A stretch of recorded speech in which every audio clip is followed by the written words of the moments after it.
आज हम बात करेंगे एक ऐसी आग की जो इंसान को ताकत तो देती है पर अंदर ही अंदर जला भी देती है। जी हाँ, आज हम समझने वाले हैं बदला लेने की मानसिकता यानी रिवेंज माइंडसेट के पीछे की साइकोलॉजी को।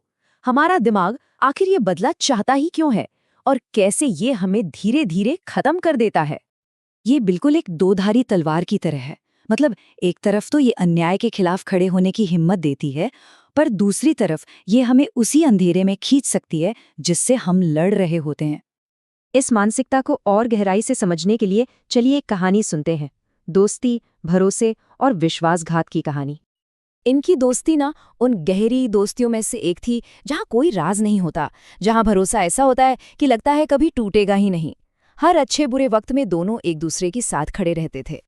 फिर एक दिन एक बहुत ज़रूरी ऑफिस प्रोजेक्ट में कनव ने सारी मेहनत का क्रेडिट खुद ले लिया। प्रेजेंटेशन के दिन आदित्य के सामने ये सब हुआ। वो बस देखता रह गया।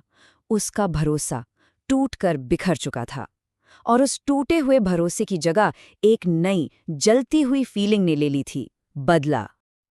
आदित्य के मन में जो ये आग जल रही थी, जो सवाल उठ रहा था, उसका जवाब सिर्फ इमोशंस में नहीं है बल्कि हमारे दिमाग की बनावट में छिपा है। आखिर ऐसा क्यों होता है? किसी से चोट लगने के बाद बदला लेने की इतनी तेज इच्छा क्यों होती है? तो चलिए अब इसके पीछे की साइंस को समझते हैं। जब हमें कोई धोखा देता है या चोट पहुंचाता है तो हमारा दिमाग रिएक्ट कैसे करता है और हमें बदला लेने के लिए क्यों उकसाता है? देखिए, बदला लेना सिर्फ एक इमोशन नहीं है, ये असल में हमारे दिमाग का एक सर्वाइवल इंस्टिंक्ट है। ये दिमाग का एक तरीका है ये कहने का, तुम्हारे साथ गलत हुआ है और तुम्हें खुद को बचाना होगा। तो होता क्या है, इसे ऐसे समझते हैं। जब भी किसी को चोट पहुंचती है ना, तो दिमाग के अंदर एक सीक्वेंस शुरू हो जाता है। सबसे पहले दिमाग का जो अलार्म सिस्टम है, जिसे एमिगडाला कहते हैं, वो खतरे को भांप लेता है और एकदम से एक्टिव हो जाता है। फिर हमारा जो प्लानिंग वाला हिस्सा है, प्री फ्रंटल कॉर्टेक्स, वो सोचने लगता है कि अच्छा अब जवाबी कार्रवाई कैसे की जाए।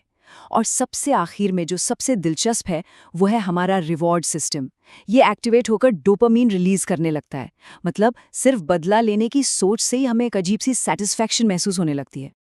और मजे की बात यह है कि ये वही रिवॉर्ड सिस्टम है जो हमें प्यार में पड़ने पर या कोई जीत हासिल करने पर महसूस होता है। इसीलिए बदले का ख्याल इतना एडिक्टिव, इतना नशीला लगता है। दिमाग को लगता है कि इंसाफ नहीं हुआ और अब ये काम उसे खुद पूरा करना होगा। लेकिन बदले का ये नशा एक बहुत ही खतरनाक जाल है। ये हमें एक ऐसे साइकिल में फंसा देता है, एक ऐसे चक्र में जहां दर्द कभी खत्म ही नहीं होता। हमारा दिमाग हमें ये यकीन दिलाता है कि बदला लेने से सुकून मिलेगा, जैसे ये कोई मरहम हो। पर सच्चाई इसके ठीक उलट है। बदला लेना असल में दर्द से ध्यान भटकाने का एक तरीका है। ये उस दर्द को कभी ठीक नहीं करता। बदले के जाल के कई नुकसान हैं।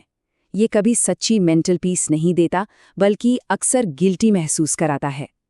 ये एक न खत्म होने वाला साइकिल बना देता है, जहां बदले की आग बुरी यादों को हमेशा जिंदा रखती है। तो जब मन इस जाल में फंस जाता है ना, तब भी वो बदला लेने के रास्ते तो खुजता ही है। लेकिन बदला भी कई तरह का होता है।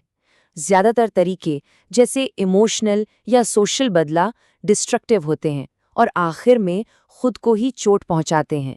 लेकिन एक तरीका है जो हेल्दी है, स्ट्रेटेजिक सेल्फ ट्रांसफॉर्मेशन, यानी अपनी सारी एनर्जी खुद को बेहतर बनाने में लगाना।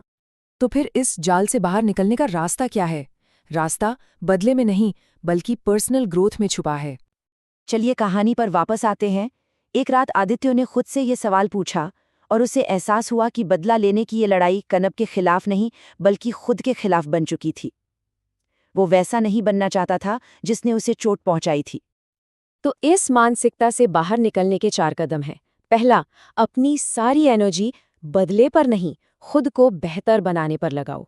दूसरा, सामने वाले से माफी की उम्मीद करना छोड़ दो। तीसरा, उस इंसान से दूरी बना लो। और चौथा, अपनी सेल्फ वर्थ इतनी बढ़ा लो कि किसी की दी हुई चोट छोटी लगने लगे। कुछ समय बीता, आदित्य ने मुड़कर देखा तो कनव आज भी वहीं था, अपनी उन्हीं आदतों में फंसा हुआ। और आदित्य, वो अपनी मेहनत से एक बेहतर जगह पहुंच चुका था, बहुत आगे। और यही असली बदला था। आदित्य ने खुद को इतना काबिल बना लिया कि कनव और उसकी नेगेटिविटी उस तक पहुंच ही नहीं सकती थी। उसने खुद को पहुंच से बाहर कर लिया था। तो इस पूरी चर्चा का सार यही है कि बदला लेने की मानसिकता इंसान को अंदर से खोखला कर देती है।